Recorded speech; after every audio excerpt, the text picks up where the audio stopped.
মাদারীপুরের শিবচরে বিভিন্ন জাতের বরই চাষাবাদ করে সফল হয়েছেন এক স্কুল শিক্ষক। করোনাকালীন অলস সময়কে কাজে লাগিয়ে প্রায় ৬ বিঘা জমির বাগানে এখন ৮০০-র বেশি গাছে ঝুলছে সুস্বাদু বরই। মাদারীপুর প্রতিনিধি রাহাত হোসেনের রিপোর্ট।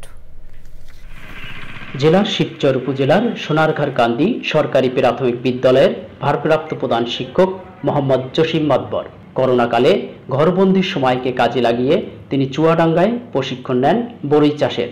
এরপর উত্তর বহেরাতলা ইউনিয়নের সোনারঘারকান্দি গ্রামে প্রায় ৬ বিঘা জমির উপর শুরু করেন বিভিন্ন জাতের বরই চাষ। প্রথমে যৌথভাবে একটা বাগান করেছিলাম, তো মাশাআল্লাহ ভালোই হয়েছিল। পরবর্তীতে আমি আলাদা হয়ে এই বাগান করেছি। আমার এটা প্রথম বছরের বাগান, ও পাশে আরেকটা আছে দ্বিতীয় বছরের বাগান। তা আলহামদুলিল্লাহ ভালো আছি।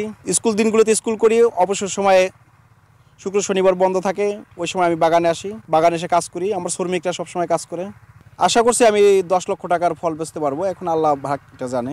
বল সুন্দরী, ভারত সুন্দরী, কাশ্মীরি সহ অন্তত ৮ জাতের বরই রয়েছে এই বাগানে। এখানে গেলা এলাকার ৫-৭ জন আছে, এখানে তারা কাজকাম করে তাদের সংসারের মোটামুটি কর্মচারীরা কাজ করে খাইতে পারে। আমি ছোট একটা বাগান করছি, তার সাথে কিছু পরামর্শ করার জন্য যে ভবিষ্যতে আর কীভাবে বাগান করা যায়, এর জন্য তার কাছে পরামর্শ নেওয়ার জন্য এখানে আসছি। আমাদের এই বাগান থেকে বরই বিক্রি করে আমি বাজারে আমার সংসার চলে। স্কুল শিক্ষক জসিম মাতবরের চাষাবাদের সফলতা দেখে অনেক বেকার যুবক বরই চাষের স্বপ্ন দেখছেন। মাদারীপুর থেকে রাহাত হোসাইন, চ্যানেল আই।